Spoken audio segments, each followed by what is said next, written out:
Kamala Harris, a primeira vice-presidente afrodescendente dos Estados Unidos, parece que não mimetizou o primeiro presidente negro dos Estados Unidos, o Barack Obama, que com aquele sorriso largo e aquele rosto simpático conquistava multidões dentro e fora dos Estados Unidos, a ponto de receber o Prêmio Nobel da Paz antes de assumir e de implantar a sua política, aí sim, política muito dura com os inimigos dos Estados Unidos, declarando guerra à Líbia, numa situação em que saiu assassinado o presidente da Líbia, por exemplo. E o arroxo que fez em relação à Venezuela. A Kamala Harris acaba de visitar a América Latina e numa viagem a Guatemala chegou até a ser ameaçadora com os imigrantes que insistem em visitar o seu país, a grande nação do norte. Não venham, disse ela aos Estados Unidos, em visita a Guatemala.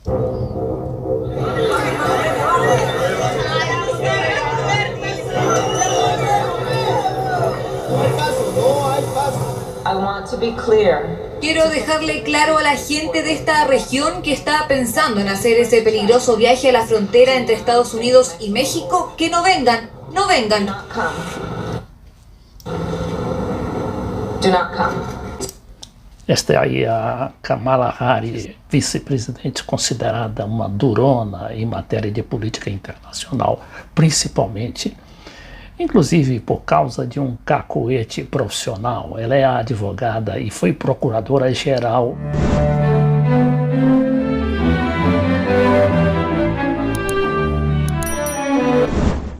Por isso ela ganhou a simpatia e até a empolgação dos serviços secretos e de inteligência dos Estados Unidos, onde ela não é só respeitada como amada, e também considerada uma presidente muito forte, em face da idade do atual presidente, o Joe Biden, de 78 anos. Kamala Harris, na verdade, queria advertir aqueles latino-americanos que insistem, não é, em penetrar ilegalmente a fronteira dos Estados Unidos via México. Ela, na realidade, não precisava ter falado aquilo, não é? Porque há muitos recursos retóricos para fazer esse tipo de advertência. Mas não, Kamala Harris quis também ser durona e se deu mal, a meu ver. Então, Kamala Harris disse numa entrevista coletiva ao lado do presidente guatemalteco, Alejandro Giammattei, que o governo Biden quer ajudar os guatemaltecos a encontrar esperança em casa. E acrescentou: eu quero deixar claro às pessoas dessa região que estão pensando em fazer a perigosa travessia para a fronteira entre México e Estados Unidos, não venham, não venham. Kamala disse ainda que os Estados Unidos continuarão a manter a segurança na fronteira e fazer com que as leis sejam cumpridas. A Kamala Harris, ao chegar ao México, vindo da Guatemala, ainda fez outras ameaças, né? Desta vez aos presidentes da Guatemala, que é o Alejandro Giammattei, de direita, e ao do México, López Obrador, homem de esquerda, e que tem se queixado das atuações das ONG, organizações não governamentais, e que estão sendo patrocinadas e financiadas pelo governo dos Estados Unidos. Então, Kamala Harris, segundo aqui é o país, assegura que se referia a Guatemala e não ao México quando exigiu que deixassem trabalhar a imprensa e as ONGs. a vice-presidente dos Estados Unidos retificou e esclareceu que sua preocupação sobre o estado da imprensa, a situação da imprensa e das organizações civis, se referia somente ao país centro-americano, ou seja, a Guatemala. Um pequeno recuo, não é? Mas que não deixou de incomodar o governo mexicano, que já inclusive tinha sido ameaçado pelo próprio presidente Biden de reforçar o apoio financeiro, inclusive, dessas ONGs que financiam não só a subversão contra seus governos, como também a imprensa, né? A imprensa que recebe alguns milhares de dólares para atiçar o clamor popular contra os seus governantes. Aqui diz a matéria que a vice-presidente dos Estados Unidos suavizou esta tarde, né, seu apoio à imprensa e às organizações não governamentais, ao explicar que sua crítica era apenas dirigida à Guatemala e não inclui o México.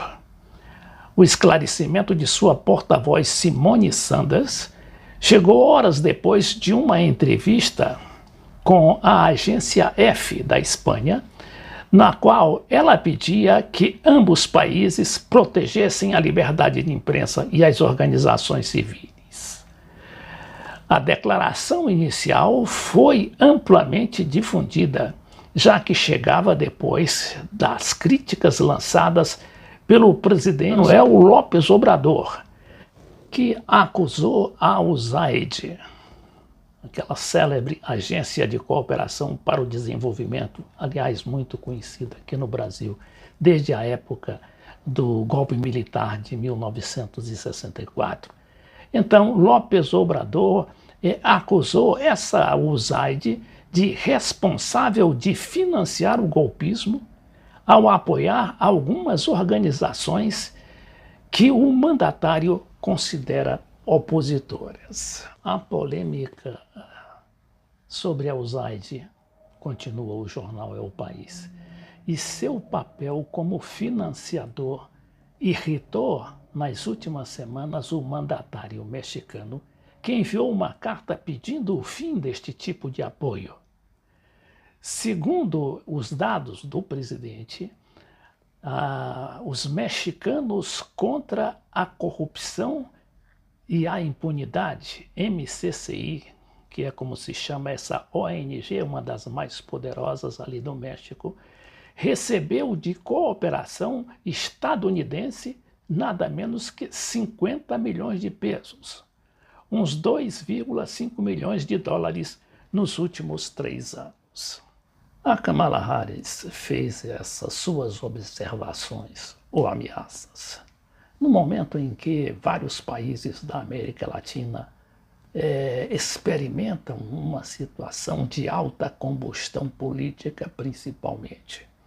A gente já viu como foi a situação no Equador, depois no Chile, depois na Colômbia.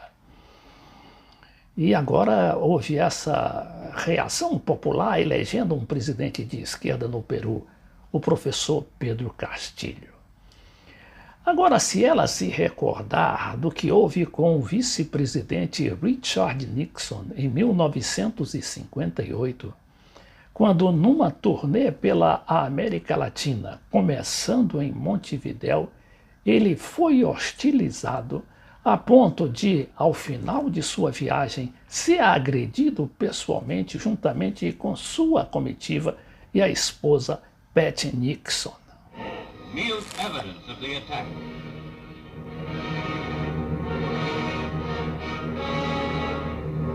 At the American Embassy, Mr. Nixon meets the press.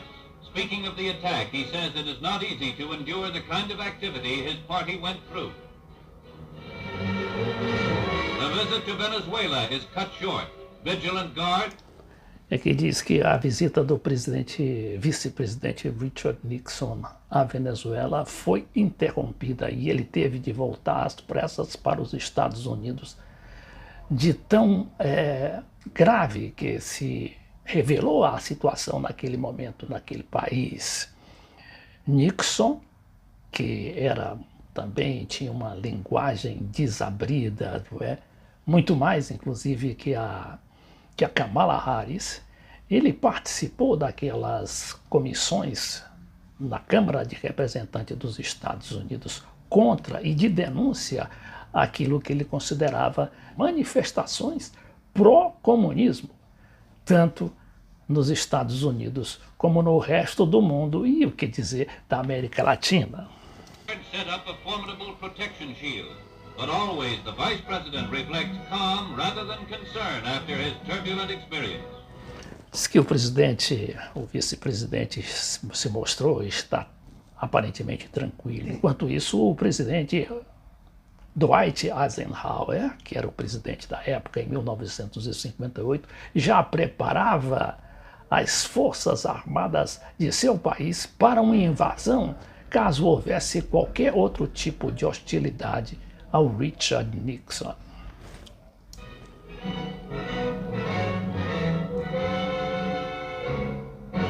Mrs. Nixon, too, wins friends with